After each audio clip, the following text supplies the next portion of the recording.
welcome back to my channel. I am Nadine. I am here to help you on your knitting journey. This channel is supposed to supply you with tutorial videos so that you can start your knitting journey even if you are a complete beginner. Today we're going to talk about gauge swatching, and if you watched last week's video, we already talked about why you need to gauge before you start your project. And I know there's probably a lot of seasoned knitters out there who are like, nah, I don't need that. I skipped it a few times and I paid the price for it every time. The price being either having to unravel everything, because it was just too big or too small, or just ended up giving it away because honestly, I just hate unraveling and redoing everything again. Which, side note, is also the reason why I'm just now, here, let me show you. I'm finishing a sweater right now. Looks like this. It's super cute and I can't wait to actually wear it, but I've been working on this one for a year and a half now. It's been about this far done for that time, but I had to undo this sleeve 2 or 3 times because I did something wrong. This has nothing to do with gauge, but I'm just showcasing how much I dislike unraveling and having to redo work that I've already done. So it took me this long to take a break from this, and I finally found my way back to it. So to avoid that, please gauge. So today we're going to just completely walk through how you are going to gauge and how you measure your swatch. So this is the little tool. I showed it in the last video, and there's a link to it in the notes below that you're going to need in order to knit your swatch. And I'm going to show you how to measure it, and I'm going to show you how to knit it. So let's get started. Okay, so let's knit our gauge swatch. I have some yarn ready here. I'm trying to find the beginning. There we go. Okay, and my needles are ready, and then you are going to need your little measuring tool, which I'm linking up in the video. Looks like this. It's really cool because it serves 2 purposes. So one, you can measure your knitting needles thickness in here. So this one is a 8mm US 11 needle. If I put it through here, it's too big, and here it doesn't go through. So you will always know what kind of strength needle you are knitting with. And in most cases, it says it on the needle. So right there, you can actually see it, US 11, 8mm, but sometimes it does not say it, and it also won't say it on the cable. And then you're going to just need this handy tool in order to figure out which size you need to knit with. So what we're going to do is we are going to check our pattern first. So whatever pattern you're working with, let me grab mine real fast, the one that I picked out for this. Okay, so you want to make sure that you have checked with which needle size you're supposed to be using, and also what kind of yarn you're supposed to be using for this. So this one is calling for the US 11 8mm knitting needles, and then on the inside here, this is how the pattern looks. You are going to see right here, this is the little gauge drawing or graphic, I guess, and you can see right here that you're going to need, I don't know if you can see that, but I'm going to tell you, you need 14 rows and then 13 stitches, so 14 rows up, 13 stitches across. And once you count those out, it should measure 4 by 4. So now, why is this so cool? Because it's all standardized, and this is actually your little 4 by 4 square. It's 10 by 10 centimeters if you want to go with the European measurements right here. What I recommend doing is, now you're going to knit your swatch and you're going to make it a square.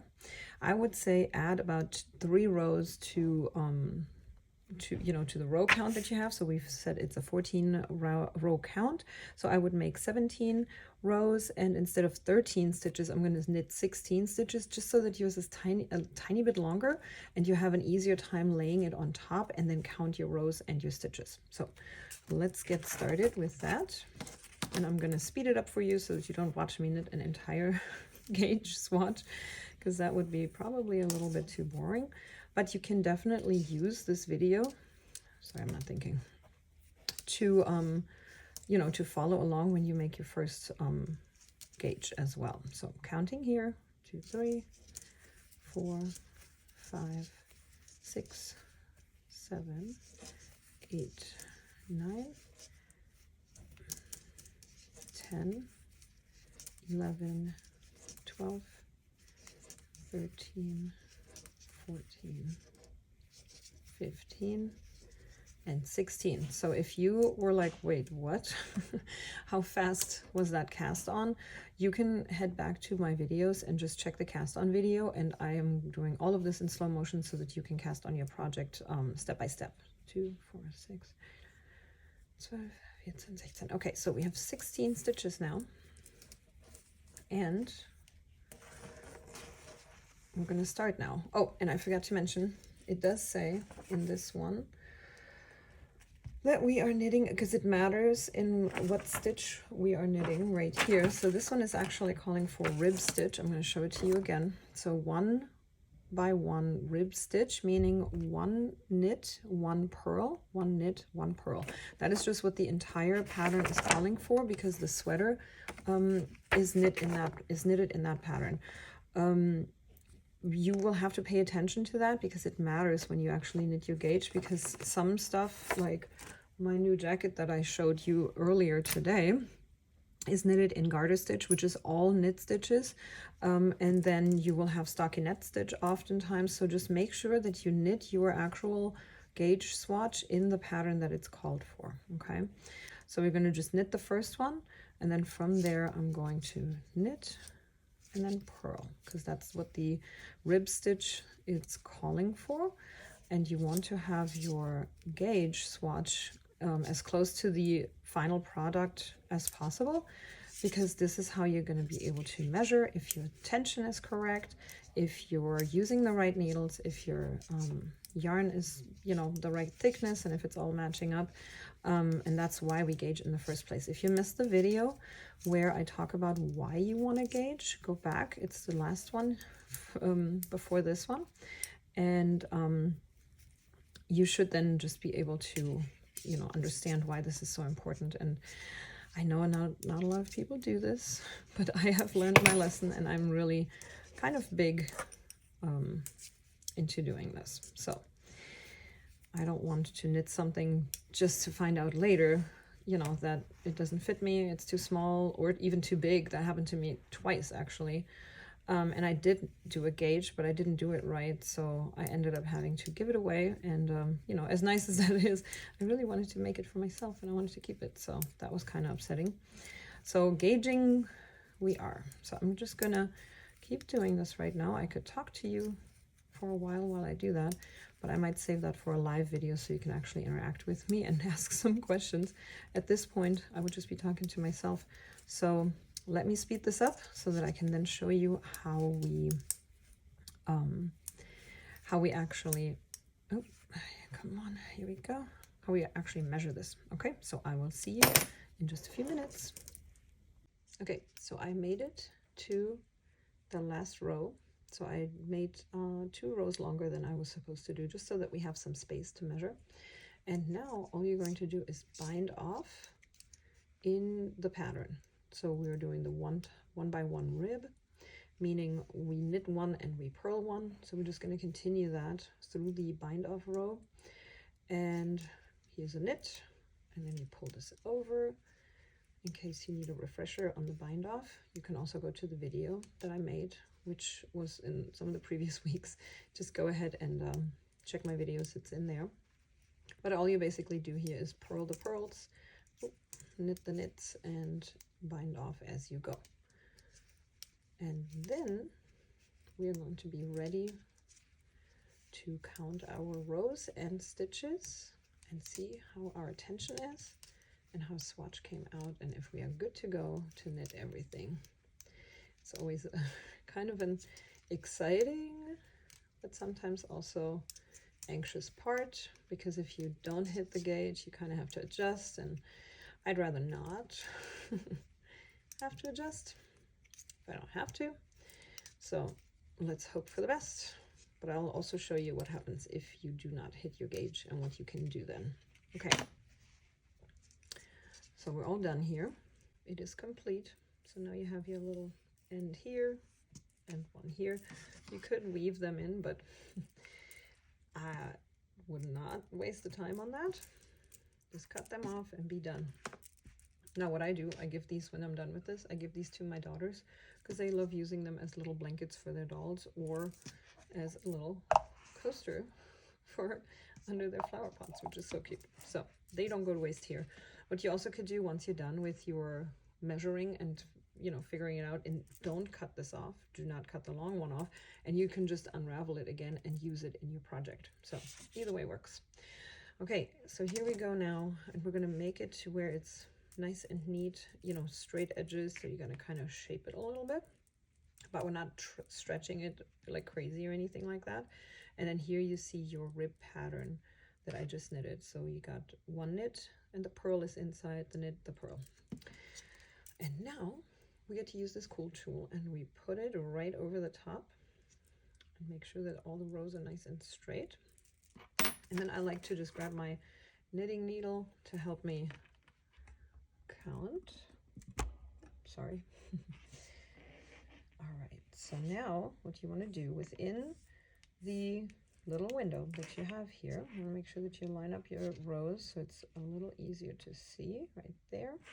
And now we're going to count our stitches from left to right, and then our rows from top to bottom, or bottom to top. Okay, so we can start with the rows, and you can see right here, this is your leg for each stitch.